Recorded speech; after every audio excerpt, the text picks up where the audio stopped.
দাদা happy Diwali. Happy Diwali. এইবাৰ দেৱালীত পুৰা এনজয় কৰিম, পুৰা বম ফুটাম, কপাই দিম দেৱালী আমি। বাৰু যোন তোমাৰ মনটোৱে বা মোৰ মনটোৱে এইবাৰ ফটকা ফুটাবলৈ বা দিৱালী পালন কৰিবলৈ মন যাবনে? নিশ্চয় নাযাব। কাৰণ কিয় জানা? জুবিন দা আজি আমাৰ মাজত নাই।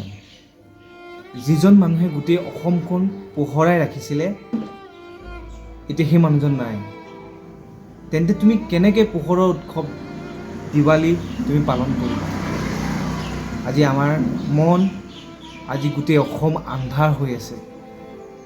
জুবিন দাই আজি পৰ্যন্ত ন্যায় পোৱা নাই, আৰু যেতিয়ালৈকে ন্যায় নাপাব তেতিয়ালৈকে এই দিৱালী, এই ফটকা আমি নুফুটাম। ইয়াৰ সলনি ঘৰৰ আগত এগছি চাকি দিলেই হ'ল জুবিন দাৰ নামত। আমিও শান্তি পাম, আৰু আমাতকৈ বেছি জুবিন দাই শান্তি পাম। এই ফটকাখিনি তুমি যিখিনি আনিছা, এই গোটেই ফটকাখিনি তুমি দুখীয়া মাজত বিলাই দিয়া।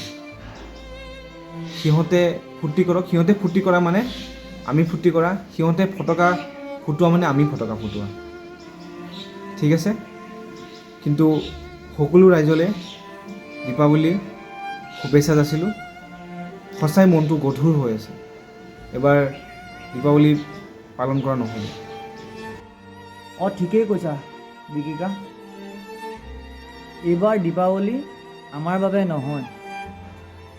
জুবিন দাই যেতিয়ালৈকে ন্যায় নাপায় তেতিয়ালৈকে আমি ফটকা নুফুটাওঁ।